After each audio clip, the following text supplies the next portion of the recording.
ఏసే పరిష్కారము అనుదిన Bible television కార్యక్రమం ప్రేక్షకులందరికీ యేసుక్రీస్తు వారి సర్వశ్రేష్ఠ నామమున వందనాలు.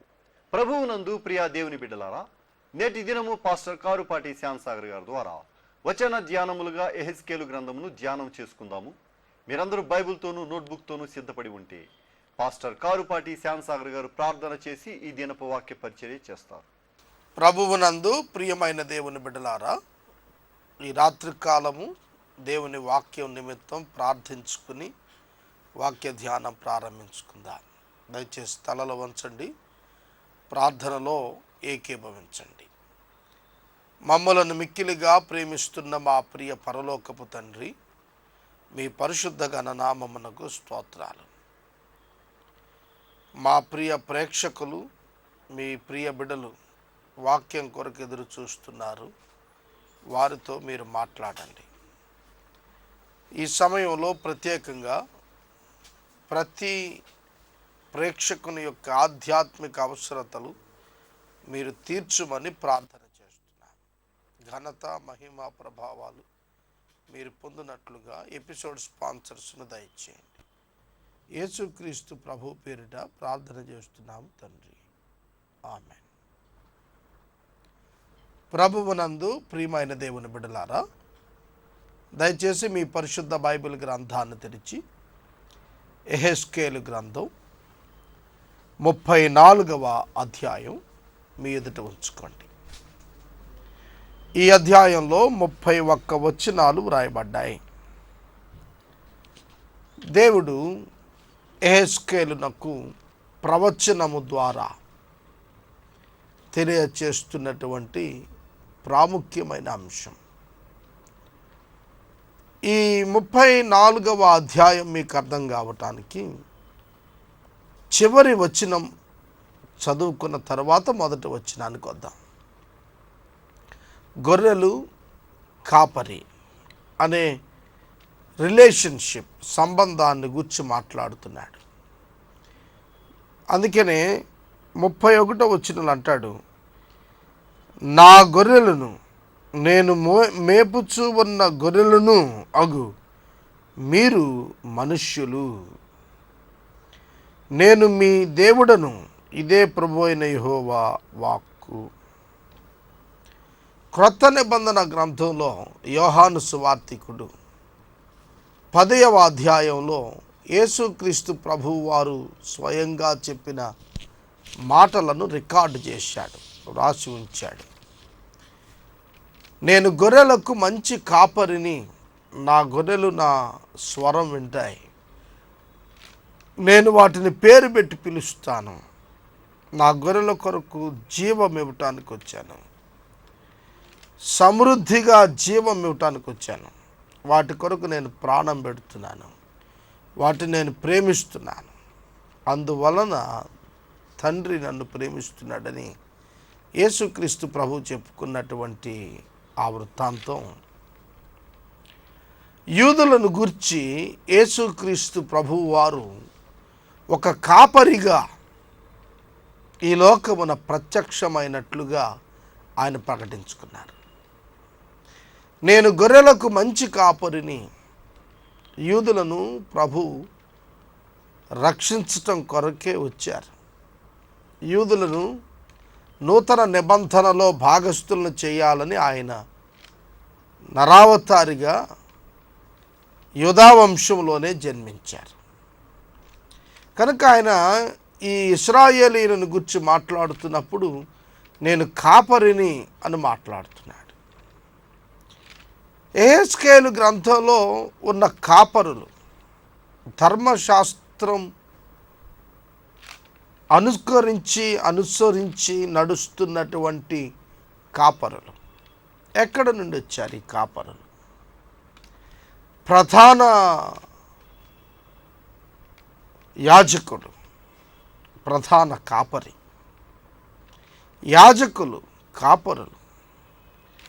కనుక ఇక్కడ దేవుడు తెలియచేస్తోంది, ప్రజలను దేవుని చెంత ఆధ్యాత్మికంగా అభివృద్ధి చేస్తూ ఉండవలసిన వారు, వారి ఆత్మీయ జీవితాల పట్ల శ్రద్ధ తీసుకొనవలసినటువంటి మానవ కాపరులు అహరోను వంశము నుండి వచ్చిన ప్రధాన యాజకులే కానీ లేవి గోత్రము నుండి వచ్చిన యాజక ధర్మం నెరవేరుస్తున్నటువంటి యాజకులే కానీ వారి యొక్క ప్రవర్తన ఎట్లా మారిపోయిందో యెహెజ్కేలు తెలియచేస్తున్నప్పుడు తానే ఒక కాపరిని పంపిస్తానని దేవుడు తెలియచేస్తున్నాడు. నేనే నా గొర్రెలను వెదికి నేను పట్టుకుంటాను, నేను ఆ కాపరులకు విరోధిని, నేనే వారికి కాపరిగా ఉండబోతున్నాను, వారిని నేను నడిపిస్తానని చెప్తున్నాడు. కనుక ప్రభువైన యెహోవా తానే ఒక కాపరిగా ఇశ్రాయేలు కొరకు దిగి రావటం, అదే 31వ వచనంలో లింక్ అక్కడ కనిపిస్తోంది. నేను మీ దేవుడను, మీరు నా గొర్రెలు, నేను మేపుచున్న గొర్రెలకు మీరు మనుషులు, నేను మేపుచున్న గొర్రెలకు మీరు మనుషులు. Relationship between God and believer, దేవునికి విశ్వాసకి మధ్యన ఉన్న సంబంధం ఒక కాపరికి గొర్రెకి ఉన్నటువంటి సంబంధం. 23వ సంకీర్తనలో దావీదు కీర్తనాకారుడు క్రీస్తు పూర్వం 1000 ఏండ్లప్పుడే చెప్పాడు, యెహోవా నా కాపరి, నాకు లేమి కలగదని. దేవుడు ఏర్పరిచేటువంటి ఒక కాపరిని గూర్చి ఈ 34వ అధ్యాయంలో మాట్లాడుతూ, వాటిని మేపుటకు నేను నా సేవకుడైన దావీదును వాటి మీద కాపరిగా నియమిస్తాను అన్నాడు. యేసుక్రీస్తు ప్రభు పేరేమిటి? దావీదు కుమారుడు. దావీదు కుమారుడు అయిన యేసుక్రీస్తు ప్రభువును గొర్రెలకు కాపరిగా దేవుడు నియమించటాన్ని గుర్చినటువంటి ప్రవచన భాగం ఇక్కడ దావీదని వ్రాయబడింది. ఆయన కుమారుడైన క్రీస్తును సూచిస్తూ చెప్పబడిన మాట. యెహోవానైన నేను వారికి దేవుడనై ఉందును, నా సేవకుడైన దావీదు వారి మధ్య అధిపతిగా ఉండును, నేను యెహోవానైన నేను మాట ఇచ్చి ఉన్నాను అంటాడు. కనుక క్రీస్తు ప్రభువు వారు వస్తున్నారని, నశించిపోతున్నటువంటి వారిని వెదికి రక్షించటం కొరకు ఆయన నరావతారికి వస్తున్నారని, ఇశ్రాయేలు జనులు కాపరులు లేని గొర్రెల వలె చదరి ఉన్నారని ఎరిగినటువంటి ప్రభువు తానే స్వయంగా తన కుమారుడైన క్రీస్తు ప్రభు వారి నిమిత్తం ఒక కాపరిగా ఈ లోకానికి పంపారు. అందుకనే యేసుక్రీస్తు ప్రభు యోహాను సువార్త 10వ అధ్యాయంలో నేను గొర్రెలకు మంచి కాపరిని అని చెప్పుకున్నారు. పేతురు భక్తుడు అంటాడు, ప్రధాన కాపరి ప్రత్యక్షమగినప్పుడు వాడబారని మహిమ కిరీటం పొందుతామన్నాడు. కనుక మంచి కాపరి, ప్రధాన కాపరి దావీదు అని వ్రాయబడిన ఈ ప్రత్యేకమైనటువంటి కాపరి దావీదు కుమారుడైన యేసుక్రీస్తు ప్రభు. కనుక పాత నిబంధన గ్రంథంలోని కాపరులు ఎట్లా తొలగిపోయారు, గొర్రెలు ఎట్లా నాశనం అవుతున్నాయి, వాటి స్థానంలో ఏ విధంగా ప్రభు ఆదరణ ఇస్తూ వచ్చాడనేది తెలియచేస్తూ 34వ అధ్యాయంలో కాపర్లను ఖండిస్తూ వచ్చాడు. ఎవరైనా ఒక సేవకుడిని, ఒక కాపర్ని ఖండిస్తే వారికి ఇష్టం ఉండదు, కానీ ప్రభువే ఖండిస్తున్నాడు. ఇక్కడ చూడండి 34వ అధ్యాయం 1వ వచనం చదువుకుందాం. మరియు యెహోవా వాక్కు నాకు ప్రత్యక్షమయ్యేలాగు సెలవిచ్చిన, నరపుత్రుడా, ఇశ్రాయేలీయుల కాపరులను గూర్చి ఈ మాట ప్రవచింపుము. ఆ కాపరులతో ఇట్లను, ప్రభువగు యెహోవా సెలవిచ్చినదేమనగా, తమ కడుపు నింపుకొని ఇశ్రాయేలీయుల కాపరులకు శ్రమ. కాపరులు గొర్రెలను మేపవలెను గదా, మీరు క్రొవ్విన గొర్రెలను వధించి క్రొవ్వును తిని బొచ్చును కప్పుకొందురు గాని గొర్రెలను మేపరు. ఇక్కడ దేవుడు 7 రకాలైన కంప్లైంట్స్ ఎగెనిస్ట్ ద పాస్టర్స్, కాపర్లను గురించి 7 రకాలైనటువంటి వ్యతిరేక మాటలు చెబుతున్నాడు. కాపరి యొక్క విద్యుత్ ధర్మం ఏమిటి అనగా, ఏం చేయాలట? కాపరులు గొర్రెలను మేపవలెను కదా.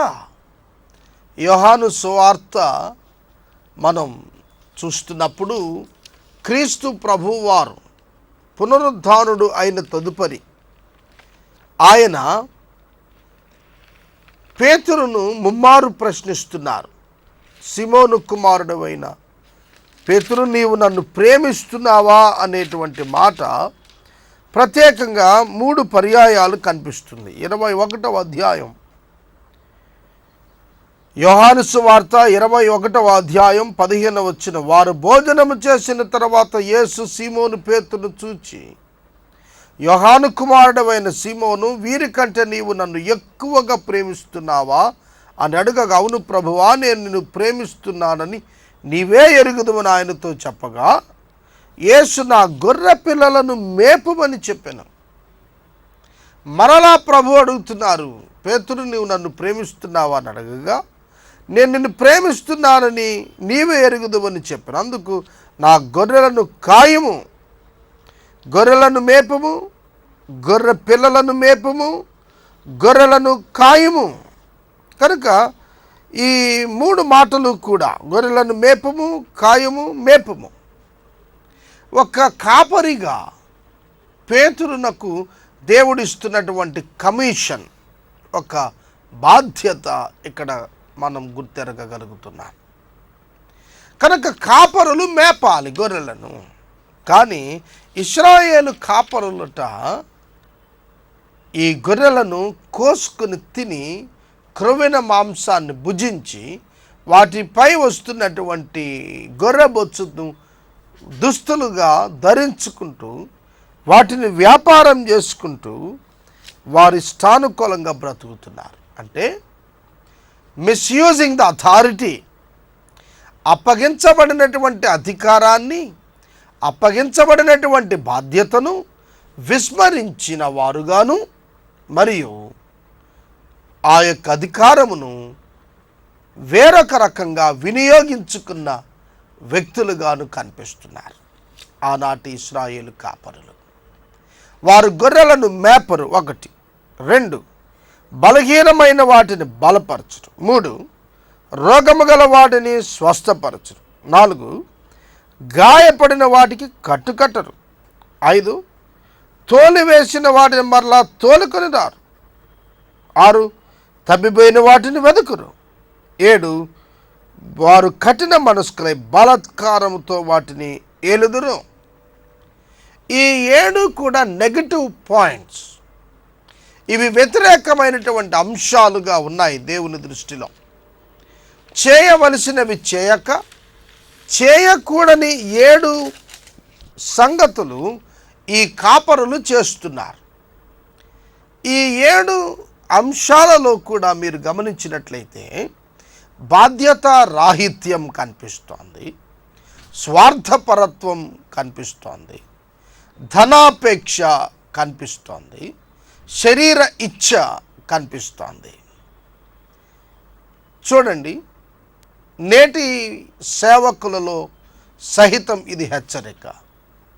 దేవుడు ఇచ్చిన పని, దేవుడు ఇచ్చిన విధానంలో, దేవుడు సెలవిచ్చిన రీతిలో చేయుటకు ఇష్టపడక మనకిష్టమైన రీతిలో దానిని టర్న్ చేసుకుంటే, మన అనుకూలమైనటువంటి విధానంలో మనం గనుక దేవుని ఇచ్చినటువంటి అధికారమును దుర్వినియోగం చేస్తే అట్టి వారికి శ్రమ.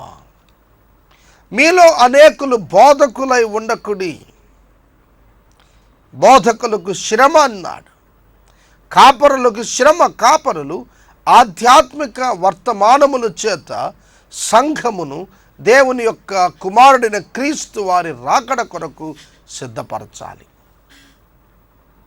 బలపరచాలి, బలహీనులను బలపరచాలి. ఆధ్యాత్మిక అనారోగ్యంతో సతమతమవుతున్న వారికి లేఖనాలను అందించటం ద్వారా స్వస్థత చేకూర్చాలి. నీ వాక్యమే నన్ను బ్రతికించెను, బాధలలో నాకు ఇది నెమ్మదినిచ్చిందని కీర్తనాకారుడు చెప్తున్నాడు. కనుక ఒక వ్యక్తి యొక్క ఆధ్యాత్మిక జీవితాన్ని షేపప్ చేయాల్సినటువంటి, నిర్మించాల్సినటువంటి బాధ్యత కలిగిన వారు ఆ విధంగా చేయకపోవుట వారికి నాశనము అని చెప్పబడుతోంది. కాబట్టి కాపరులు లేక ఏ గొర్రెలు చెదిరిపోయెను, చెదిరిపోయి సకల అడవి మృగములకు ఆహారమయ్యను. నా గొర్రెలు పర్వతములన్నింటి మీద, ఎత్తైన ప్రతి కొండ మీద తిరుగులాడుచున్నవి. దేవుడు కాపరుల యొక్క దౌర్భాగ్యమైన విధి నిర్వహణను బట్టి, విధి నిర్వహణలో ఉన్నటువంటి లోపాలను బట్టి గొర్రెలు ఎక్కడ తిరుగుతున్నాయట? పర్వతాల మీద, ఎత్తైన స్థలాలలో, ఉన్నత స్థలాల్లో తిరుగుతున్నాయి. ఇశ్రాయేలీయుల యొక్క ఆధ్యాత్మిక పతనాన్ని బట్టి సేవకులు వారిని సరైన ఫౌండేషన్లో, వాక్య క్రమములో నడిపించకపోవటాన్ని బట్టి, స్వార్థపరత్వానికి తిరిగిపోవటం వలన ఇశ్రాయేలు జనాంగము విగ్రహారాధన వైపు మరలినారు. అన్యజనులతో కలిసి ఉన్నత స్థలాలకు వెళ్ళి చెట్లకు, చామలకు, మొక్కలకు, రాళ్లకు, రప్పలకు మొక్కటం ప్రారంభించారు. అది దేవుడు చూచాడు. అట్టి వారిని గురించి విచారించువాడు లేడు, వెదకువాడు లేడు. కాబట్టి కాపరులారా, యెహోవా మాట ఆలకించండి. కాపరులు లేకుండా నా గొర్రెలు దోపుడు సొమ్మయ్యి సకలమైన అడవి మృగములకు ఆహారము ఆయను. కాపరి లేకపోవటం వలన గొర్రెలు దోపుడు సొమ్మయ్యాయి. అంటే సులభంగా వారిని అన్య జనాంగము త్రిప్పివేయగలిగి వారిని జయించిన వారైపోయారు. వారికి ఇవ్వబడినటువంటి మనస్సాక్షి బలహీనమైపోయిన పరిస్థితిలో వారున్నారు. తమ కడుపును మాత్రమే నింపుకుంటున్నారు కానీ ఆ గొర్రెలను కాపరులు విచారింపరు. విశ్వాసుల యొక్క ఆధ్యాత్మిక వృద్ధిని గూర్చి ఆలోచింపగా కడుపును నింపుకొనుచు మాత్రమే ఉండిపోతున్నటువంటి కాపరులకు దేవుని యొక్క వాక్యము హెచ్చరిక చేస్తోంది. గొర్రెలను మేపరు, ఇది యెహోవా వాక్కు. కాబట్టి కాపరులారా, యెహోవా మాట వినండి. ప్రభువైన యెహోవా సెలవిచ్చినదేమనగా, నా జీవము తోడు నేను ఆ కాపరులకు విరోధిని అయితిని. దేవుడు ఇప్పుడు కాపరులకు విరోధయ్యాడు. ఎందుకంటే వారికి దేవుడిచ్చిన పని చేయకపోయినందున దేవుడు వారికి విరోధి అయ్యాడు. నా గొర్రెలను గూర్చి వారి యొద్ద విచారిస్తాను, వారు గొర్రెలు మేపుట మాన్పించేస్తాను. ఇకను కాపరులు తమ కడుపు నింపుకొన జాలక ఉందురు. నా గొర్రెలు వారికి తిండి కాకుండా వారి నోటి నుండి వాటిని తప్పించెదను. ఇది ప్రభువైన యెహోవా వాక్కు. యాజకుడు యాజక ధర్మం చేస్తూ మనుషుల యొక్క పాపమును బట్టి వస్తున్నటువంటి బలుల చేత బ్రతుకుతూ వారిని పాపము నుండి మాన్పిస్తే బలులు రావని వారిని ఖండించడం మానేశారు. వారిని పాపము నుండి మాన్పించేస్తే వారి అర్పణల్లో ఫైన్ పడదని, వారికి శిక్ష భృతి, వారు శిక్షించబడుట వలన వచ్చేటువంటి ఆ యొక్క మనీ ర్యాన్సమ్ రాదని చెప్పి ధనాపేక్ష కలిగినటువంటి వారై ప్రజల పాపాన్ని ఖండించడంలో సరళత వ్యక్తం చేశారు. అందువలన సమాజం మరింత పాడైపోయింది. ఇదిగో నేనే నా గొర్రెలను వెతికి వాటిని కనుగొంటాను. తమ గొర్రెలు చెదిరిపోయినప్పుడు కాపరులు వాటిని వెతుకున్నట్లు నేను నా గొర్రెలను వెతికి చీకటి గల మబ్బు దినమందు ఎక్కడెక్కడికి అవి చెదిరిపోయినో అక్కడ నుండి నేను వాటిని తప్పించి ఆయా జనుల నుండి వాటిని తోడుకొని వచ్చి ఆయా దేశముల నుండి వాటిని సమకూర్చి వాటి స్వదేశములోకి వాటిని తెచ్చి పర్వతముల మీదను వాగుల మీదను దేశమందున్న సకల కాపుర స్థలములందును వాటిని మేపెదను. ప్రభు అంటున్నారు, చెదిరిపోయిన గొర్రెలను అనగా చెదిరిపోయిన ఇశ్రాయేలు జనాంగాన్ని వివిధ ప్రాంతాల నుండి, దేశాల నుండి తాను సమకూర్చబోతున్నానని వాగ్దానం ఇస్తున్నారు. ఆయన సమకూర్చినప్పుడు నేను మంచి మేతగల చోట వాటిని మేపెదను. ఇశ్రాయేలు యొక్క ఉన్నత స్థలముల మీద వాటికి దొడ్డి ఏర్పడును. అక్కడ అవి మంచి దొడ్డిలో పండుకొనును. ఇశ్రాయేలు పర్వతముల మీద బలమైన మేతగల స్థలముందు అవి మేయును. నేనే నా గొర్రెలను మేపి పరుండబెట్టుదును. ఇది ప్రభువగు యెహోవా వాక్కు. తప్పిపోయిన దానిని నేను వెతుకుదును, తోలివేసిన దానిని నేను మరలా తోలుకొని వచ్చేదను. గాయపడిన దానికి కట్టుకట్టుదును, దుర్బలముగా ఉన్న దానికి బలపరుచుదును. అయితే కొవ్విన వాటికిని బలము గల వాటికిని శిక్షయను మేతపట్టి వాటిని లయపరిచెదను.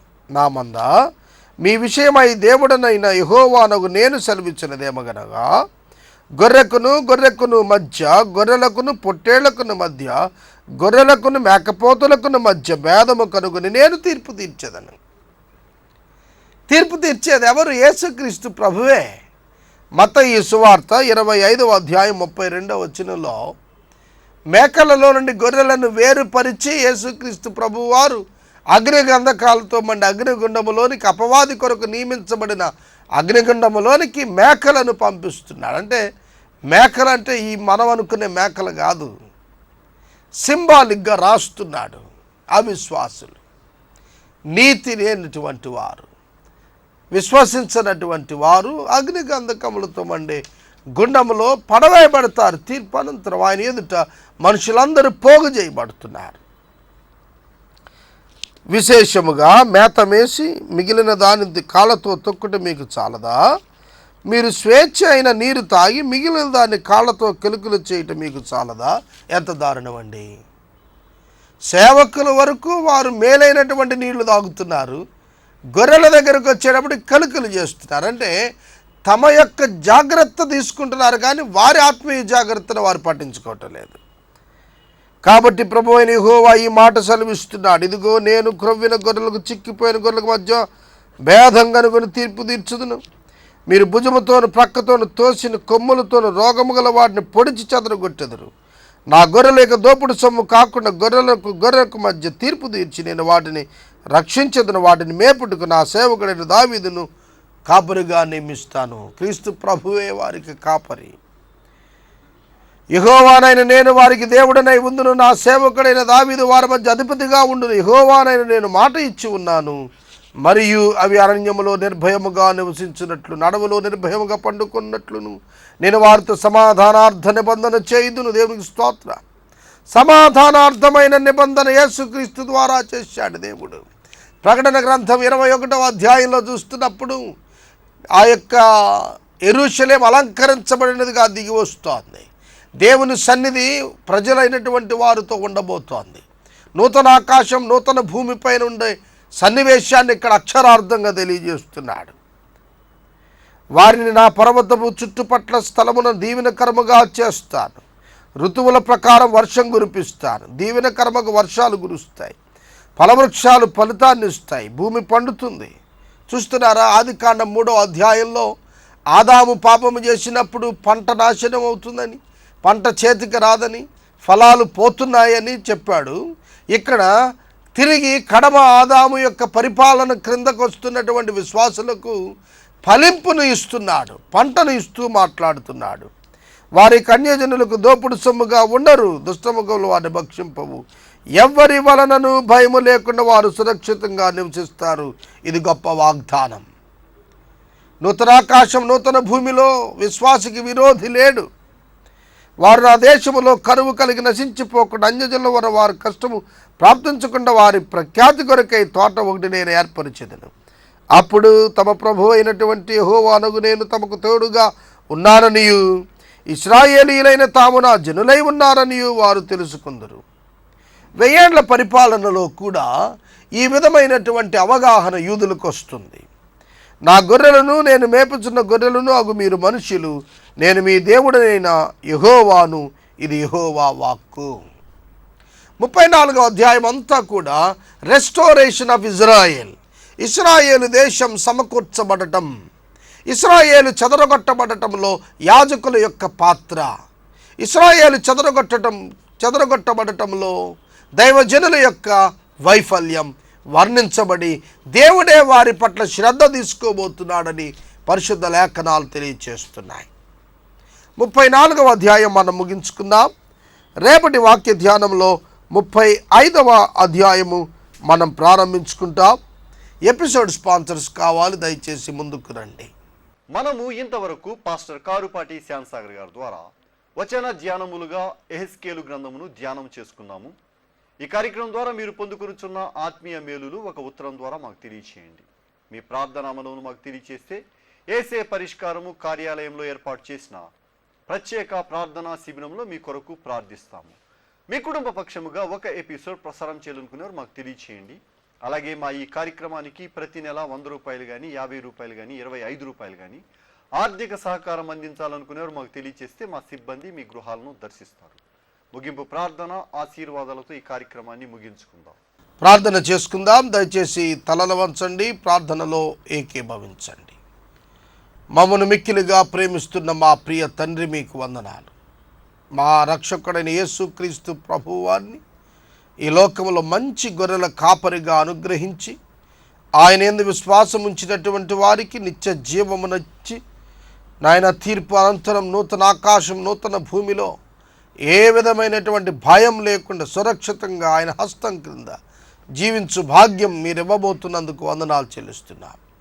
నిన్ను అంగీకరించినటువంటి ధన్యతను బట్టి ప్రభు, ప్రేక్షకులలో విశ్వాసులను బట్టి స్తోత్రం. ఇంకా రక్షించబడవలసిన వారు ఉన్నారు, వారు రక్షించబడినట్లు కృప చేయండి. ఎపిసోడ్ స్పాన్సర్స్ను మాకు దయచేయండి. యేసయ్య ద్వారా అడుగుచున్నాము తండ్రి, ఆమెన్. మన తండ్రి అయిన దేవుని ప్రేమ, కుమారుడైన యేసుక్రీస్తు వారి యొక్క కృప, పరిశుద్ధాత్మ దేవుని యొక్క అన్యోన్య సహవాసం సదాకాలం మనకందరికీ తోడై ఉండునుగాక. ఆమెన్.